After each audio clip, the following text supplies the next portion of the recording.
Hey, what's going on, Who Dat Nation? It is yours truly, TJ Jones, the host of the State of the Saints podcast. And thank you very much for checking out the State of the Saints podcast.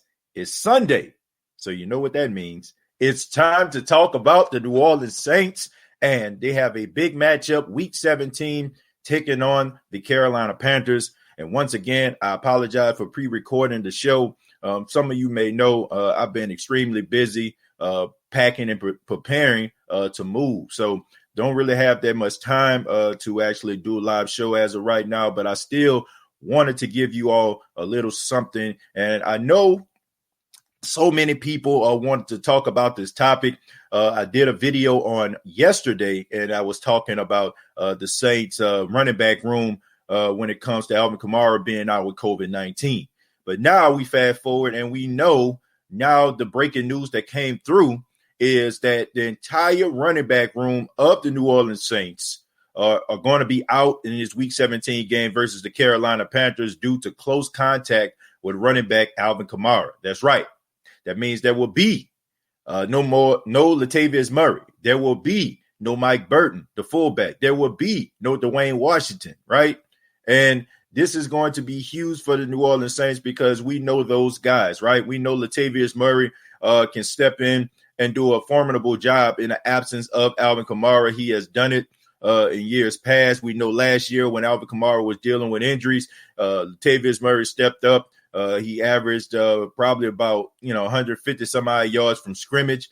We know that in the game versus the Denver Broncos, when he was asked to tote the mail quite a bit, he rose to the occasion for 120 yards. So Latavius Muuray is no slouch. And we know about Dwayne Washington also, man. The guy that comes in doing mop-up duty always does a really good job. The game that really stands out, if you're a Saints fan, was a game a couple of years ago in Week 17. Ironically, they took on the Carolina Panthers, and he rushed for 100 yards. And we know Mike Burton. Mike Burton is a really good fullback. He can catch the ball out of the backfield. He can get you those tough yards on those 3rd and 1. So this is going to be huge for the New Orleans Saints being without those three individuals, and not to mention Alvin Kamara, who is, without a shadow of a doubt, the best running back in football, in my opinion. Okay, maybe in your opinion, you may have somebody else, but as for me, this guy's the most complete running back in the NFL. Probably you can even say history, man, the way that this dude do some of the things that he does. But I'm not going to sugarcoat it, Who Dat Nation. I'm not. This is going to be tough. This is going to be a tough game for the New Orleans Saints. One thing in particular that stands out to me is not so much running in between the tackles. I just think that you can have somebody to run between the tackles. If you got an offensive line and you got a running back that with a little bit of vision, you should have success running the football. The Saints have a really good offensive line led by Ryan Ramczyk and Teron Armstead and the crew. We know those guys can actually, push those defensive ends back and create lanes in order for those running backs to run in. I'm more concerned about pass protection, making sure that Drew Brees doesn't get hit, making sure that Drew Brees, can step up in the pocket and throw the ball down the field. That's what I'm mostly concerned about, because we know that Drew Brees is dealing with 11 cracked ribs. As the weeks go by, we know that he's going to get better, but he's not out of the woods yet. He's not fully healed, and we don't want anybody to be taking shots on the quarterback, especially going into the postseason. But the Saints do have a backup plan. They have running back / wide receiver Ty Montgomery, who a lot of us know from the Green Bay Packer days. He was a really good running back for the Green Bay Packers. And we know that he made a few other stops in Baltimore and in New York. He dealt with some injuries throughout his career. But he was one of those guys that a lot of people were talking about in Saints training camp. Everybody was talking about how impressed they were with Ty Montgomery. He's a physical specimen, man. He's a tough guy. He's a little bit of a battering ram. He's not going to wow you or anything like that with his elusiveness, but he is a one-cut guy. When he finds a hole, he'll be able to run through it. No doubt about that. And we have someone else that people may not be familiar with in the Who Dat Nation. That's rookie Tony Jones Jr. Rookie Tony Jones Jr. He is a rookie. He is 5'11", 225 pounds. He comes out of Notre Dame. And he's a pretty decent running back, man. He's another guy that had a really good camp. Tony Jones Jr., I got a few clips here. Just want you all to check them out here. But Tony Jones Jr. is a really good running back. He's one of those guys that's a one-cut guy. He's not extremely elusive, but he is a guy that can fight for extra yards, as you can see on this play right here.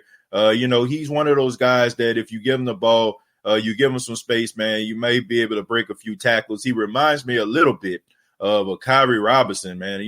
Kyrie Robinson wasn't the most, elusive guy that you ever seen, but he was one of those guys that be able to fight for extra yards. He's not the fastest guy in the world, but he can get the job done, in a place of Ty Montgomery when he needs to go to the sidelines. So that is something that the Saints can utilize going forward. And not to mention, you got Taysom Hill. You also have Emmanuel Sanders that can probably do some stuff out of the backfield that can help you to get through this game. It's going to be tough. When a team doesn't have a quality running back or they don't have their starting running backs, there is going to be a decline in production. It's not going to be something that is going to wow you or knock your socks off. But I do think the Saints can do enough in order for them to win this football game. Now, I am not a believer, and I am not a supporter. And Sean Payton going out there throwing the ball a million gazillion times a game. Okay, I don't want to see Drew Brees throwing the ball 40 times a game. I get it. You got to go out there and believe in a guy that you mostly believe in, which is Drew Brees. But I don't want to see Drew Brees opening himself up to taking some shots. And I just think that is going to be extremely dangerous if he can constantly goes back to pass, because that the Carolina Panthers, I don't think they're going to phone it in. I understand they're not going to make the playoffs, but the Carolina Panthers still have a lot to play for. These guys playing for their jobs, man. There's no guarantee that these guys are going to be in the Carolina Panthers uniform next year. So they're doing an audition right now. And these guys are going to try to do their best to try to knock off the New Orleans Saints. There's their old saying, misery loves company, and right now the Saints have a lot to play for. And it's unfortunate that all of these things are going on. You got the situation going on, with the number one seed. You got to be watching the Green Bay Packers. You got to be watching Seattle Seahawks. And then on top of that, you got to watch to see who's your possible opponent going to be if you play in a wild card round. And also in the back of your mind, you have to wonder, are some of these guys going to be back if the Saints end up playing on Saturday? That, whatever the card that the Saints draw, there's a possibility that they could be playing on a Saturday. And if they play on a Saturday, that means that they won't have Alvin Kamara in a wild card game. And that is going to be huge. Okay. I understand you're going to have some guys coming back. Pretty sure Deontay Harris is going to come back. Pretty sure Patrick Robinson is going to come back. Pretty sure Michael Thomas is going to come back. So that also adds to your offensive firepower. And, if these guys are, don't have any symptoms or anything like that, you'll have Latavius Murray, you have Mike Burton, you have Dwayne Washington, a guy who serves on special teams, is one of the best special teams players on the team. So you'll have these guys coming back, but you cannot replace the production of Alvin Kamara and possibly C.J. Gardner-Johnson. So those are two guys that are tough, that are physical, very young guys that are emerging as leaders to this team. And you need these guys going into the postseason. I just want to go ahead and address something that has been making its rounds on a lot of New Orleans Saints social media pages. They're talking about, the players that are out with COVID-19 and how they are being irresponsible and talking about how they just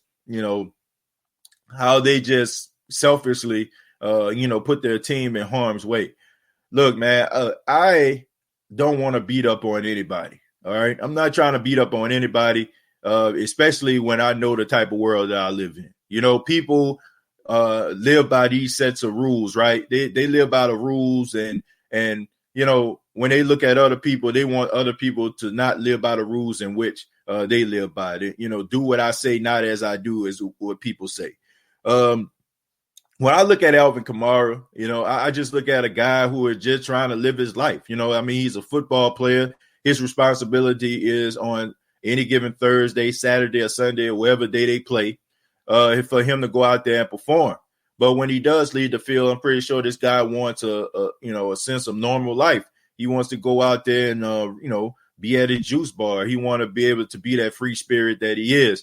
And, it happens, man. I see people putting up pictures of him in a club. I see him putting pictures up of him riding bike with kids in the street. And people are just automatically just assuming that's the way that this guy end up getting COVID. Like, just because you take pictures with somebody does not mean that the people that you took pictures with are going to give you COVID, man. I mean, that's basically saying like the person that walks up to you and asks you for directions, say, excuse me, can you point me in the direction, and all of a sudden, the next day that you have COVID, that's not a guarantee that that person gave it to you.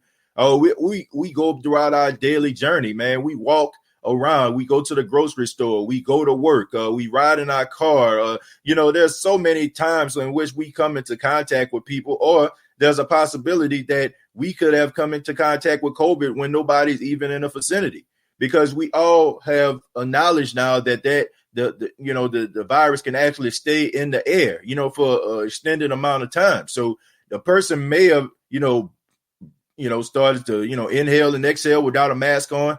That stays into the air. You walk in there, and those particles get into, into your system. And the next thing you know, you like, man, I had a mask on, I was just walking outside as I was entering a building or entering a store. And the next thing you know, you have COVID. Or another thing, you're going to the store, you're touching items, right? Somebody had the item before, didn't want it, put it back on the shelf. You get it, you grab it, you put it into your shopping cart, you get into your car, you drive, you forget, oh man, I forgot my hand sanitizer, but you rub your hand, but you put your hand back on the steering wheel. And the next thing you know, you might end up having COVID. I mean, there's so many different scenarios, man. We cannot just pinpoint, oh, this guy taking a picture with these girls. This guy is sitting out there, sitting up there having a party at his house. Oh, he had a couple guests at his house or a party at his house or whatever like that. We cannot just automatically assume. And I get it, man. We as fans, we are sometimes so selfish. I'm just going to call it for what it is. We are so selfish as fans sometimes that the only thing that we see is the goal. We have talked so much crow, so much trash, talking to other fans of other teams, talking about how the Saints are going to beat your team, how we're going to embarrass your team, this our year, this, that, and the third. And the only thing that we're thinking about in the back of our mind is not the health and the well-being of these players, but the fact that I want to feel like a winner because I want the Saints to go all the way. And I know how important these players are to the success of the team. And them not being there is going to cost me to possibly have to walk to work on Monday morning and feel embarrassed because the Saints got knocked out of the playoffs. Look, everything cannot be about you. You cannot just look at that in this particular situation. And you can't just, just criticize those guys, because I know, people want to talk about some of the things that they're doing, and they want to talk about, oh, I wouldn't have did nothing like that. Man, stop lying to yourself. Nobody is sitting in a basement all day, all night, every single day of their life. You're going out there, you're taking chances in some cases. I've seen this situation occur. I've seen the majority of the people still taking chances, still out here, still trying to live their normal lives, but they want to go ahead and hold other people accountable. But that's not how it goes. I don't care how rich, I don't care how successful a person is. You know what I'm saying? That's the hypocrisy that is going on in this world right now. We have these rules that we want everybody else to follow, and we're not doing it ourselves. And people are trying to compare this to Dwayne Haskins. Look, Dwayne Haskins getting cut by the Washington football team had absolutely nothing with the super spreader party. And if it did, it was probably about 10%. This guy was a guy that had absolutely no discipline. This was a guy that did not rise to the occasion. This is a guy that took his playbook and probably stuffed it underneath his sofa when he got home. This is a guy that could not read coverages, a guy that did not know how to develop, a guy that inside of the locker room, his teammates did not believe in him. This is a guy that was a 15 overall pick, and when Ron Rivera came to the team, stuffed this guy as a third-string quarterback because he did not like his work ethic. Needless to say that Alvin Kamara's work ethic, it really, it just completely outshines Dwayne Haskins. And I hate to be the bearer of bad news to you all, and people are saying, well, What's the difference between Dwayne Haskins and Alvin Kamara? It's production. Okay. I hate to tell you this, but it's the truth. It's production. Look, you talking about double standards. There is no double standard when it comes to the National Football League. Look, in the words of Shannon Sharp, teams will tolerate you until, you know what I'm saying, you're not as productive anymore. If you're productive, they will tolerate you. If you're not productive, then most likely you are low-hanging fruit. You're on your way out the door. You can't be sleeping in meetings if you are the backup to the backup, okay? If you're a star and you fall asleep in a meeting, somebody going to nudge you and wake you up and say, pay attention to this. That's the difference. That is the difference. Is it a double standard? In certain ways, yes. But, you know what I'm saying, at the same time, I just feel like Dwayne Haskins didn't do themselves any favors, and I just feel like with Alvin Kamara, I mean, we all know what he brings to the table. Look, it's unfortunate. Like I said, I don't know, you know what I'm saying, if that's the case. I don't know if, you know what I'm saying, like if that those bike riders or, you know what I'm saying, or him taking pictures with those ladies or CJ Gardner-Johnson, you know what I'm saying, having a picture at his house. I don't know what the situation is, but I know this, man. These two guys are very, very important to the team. And Dwayne Haskins, I need people to do a little bit more research. This was like maybe the second or even the third time that they have found out that he was having like these different social events at his home or being surrounded by a whole bunch of people. So it was a cluster of things that got him tossed up out of Washington. So let's just make that very, very clear.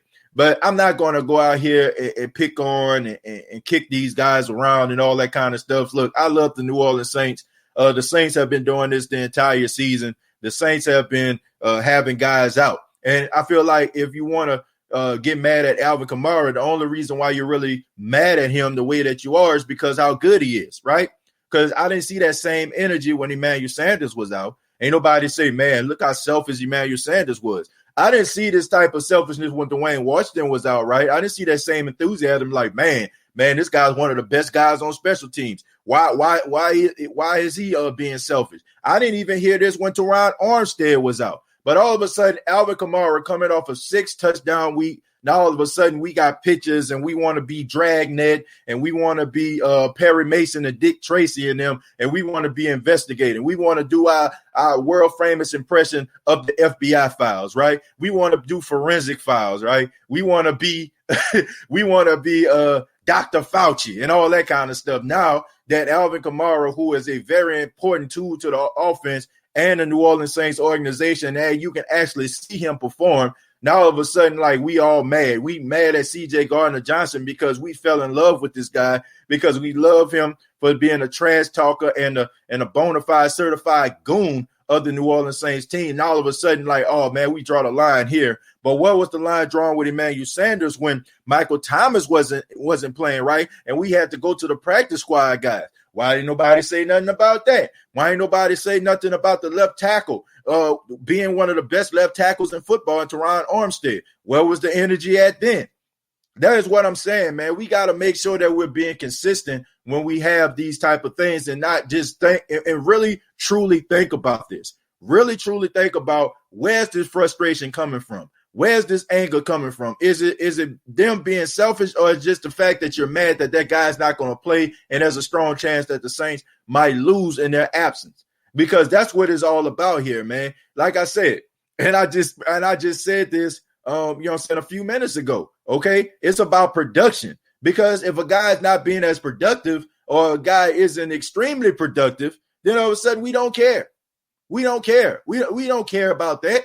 We don't care about a guy if he may have about 3 carries, or a guy that's running down the field as fast as he can to tackle somebody on special teams. We don't care about that, do we? Because that's not in our focal point. But when somebody coming off a 6-touchdown game on Christmas Day, all of a sudden, you know what I'm saying, like, nah, we draw the line there. But look, the Saints are a really well-structured team, okay? And I'm pretty sure Sean Payton has stayed up all night trying to prepare and get himself, situated for this game. And look, spare me with the NFL hates the Saints in this regard. Look, do I think that the NFL has a little, axe to grind with the New Orleans Saints at time? Absolutely, okay? Do I think that they do certain things to the New Orleans Saints just because as of right now it has become a parody?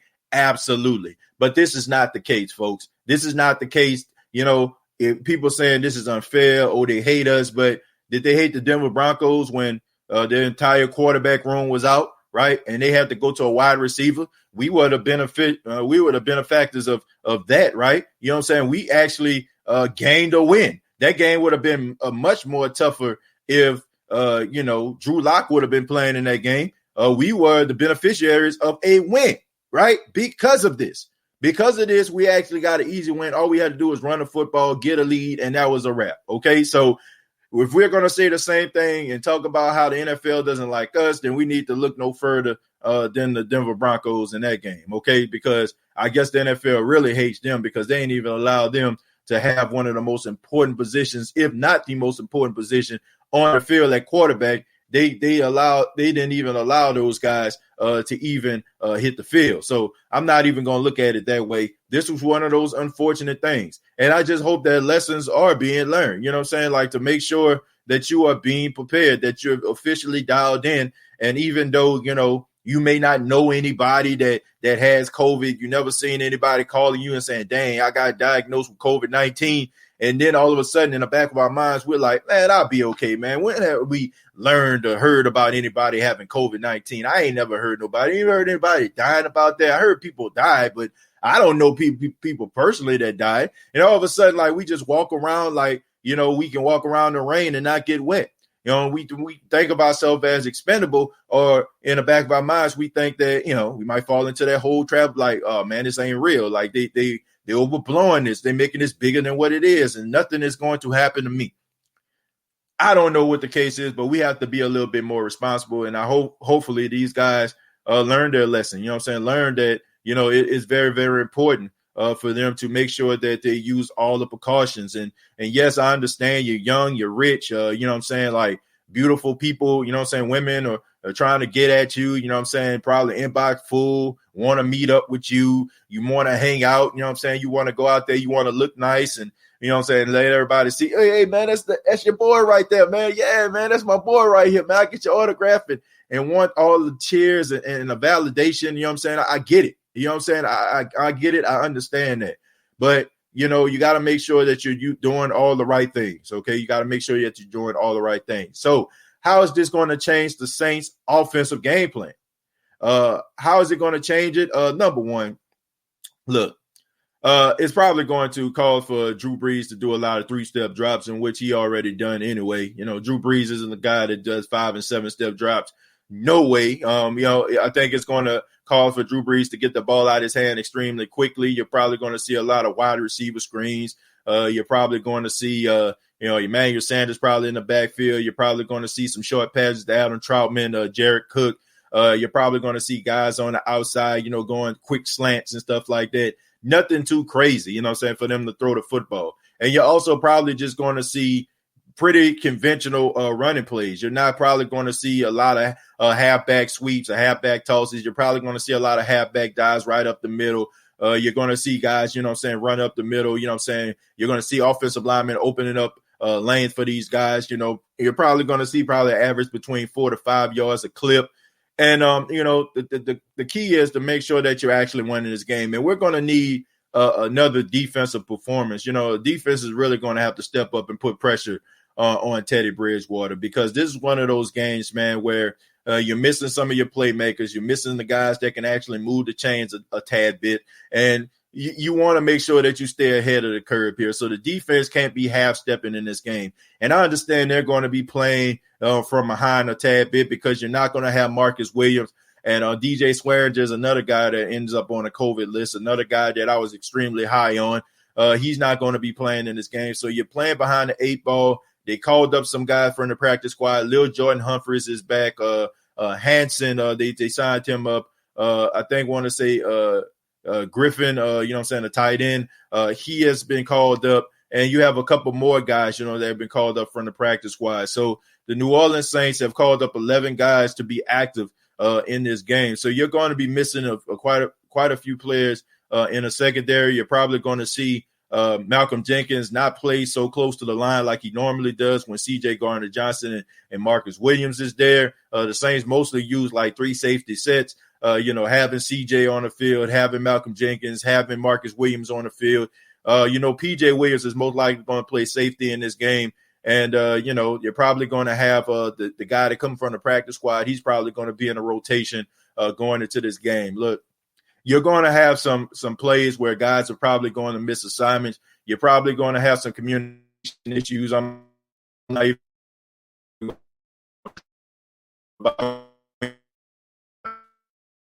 field. You're going to have difficulties. You're going to have difficulties, when it comes to the communication, standpoint. But look, all you can do is just bend but don't break. Look, I don't care if the Saints win this game by 1 point. I don't care if they win this game by 14 points. The key is to win this game because that's the only thing that you can do. The only thing you can do is win this football game. Look, do the Saints need that first round bye? They probably need it more than ever right now. I wasn't as concerned about the first round bye, as I am right now, because now we're dealing with the fact that Alvin Kamara is a strong possibility he won't play if the Saints play on Saturday. Well, there's not a strong possibility he won't play if the Saints play on Saturday. So you're definitely looking at that first round bye because you can get guys healthy, and you can get those guys back. You don't have to worry about those guys reporting on a Saturday and playing on a Sunday if the Saints get the luck of the draw and end up playing on, end up playing on Sunday. You don't have to worry about those guys being in a rotation for just 1 day and understanding the game plan for 1 day. You don't have to worry about that. So the way that I look at it, man, if they get that first round bye, that would be huge for the New Orleans Saints. No team need the first round bye right now like the New Orleans Saints do. And I just think that they still can do some things to win this football game. And honestly, I think that it's fair now because if you think about it, the Carolina Panthers, they're going to be without their two running backs. They're going to be without Mike Davis. They're going to be without Christian McCaffrey. So this makes this an equal playing field. The Saints are playing without their two starting running backs. So, let the best team win. Look, I just want the best players on the team. I just want all the players on the team to leave this game virtually unscathed. I don't want to see anybody like Janoris Jenkins going down holding his knee. I don't want to see somebody like Marshawn Lattimore holding his hamstring. I don't want to see somebody like Demario Davis get injured in this game. I don't want to see somebody like Nick Easton leaving the field because he has another concussion. I don't want to see somebody like Andrews Pete banging the ground because he's hurt again. I just want these guys to get the win and leave this game virtually unscathed, okay? You're going to have some bumps and some bruises because you're playing football, but I don't want to see any injuries occurring in this game that is going to cause the Saints hardship going into the postseason because we don't need any more disappointments or any more bad news coming out of Metairie, Louisiana, all right? I want to see Drew Brees get the ball out of his hands. I don't want to see him taking any shots. I want to see the offensive line protecting this guy, creating a wall around him in order for him to deliver the ball down the field. I want to see the running backs actually go out here and rise to the occasion. Look, there's a strong possibility. There was a strong chance that you probably would never see the field, Tony Jones Jr. You were on the practice squad. Nobody even really heard of you like that. I heard of you because I watched Notre Dame football, but at the same time, this is your opportunity. It's almost like Marquez Callaway. Marquez Callaway going into that game versus the Detroit Lions, he rose to the occasion. He was able to step up. No Michael Thomas in the game. They elevated him. People like Lil Jordan Humphreys in that Kansas City Chiefs game. This is your opportunity, Tony, to step up and show the New Orleans Saints that, maybe there's a future with you involved in the future of the New Orleans Saints. Because, like I said, he had a really good training camp. People were really high on him. He's a really humble guy. If you ever hear him talk, him having an opportunity to go out there alongside Ty Montgomery, who I feel like, and I said this before, he's more of a poor man's Alvin Kamara, a guy that can run between the tackle, a guy that can catch the ball out of the backfield, a guy who can, make people miss, like I said, not extremely elusive, but he can make people miss and he can fight for those extra yards. I think these two guys can get the job done.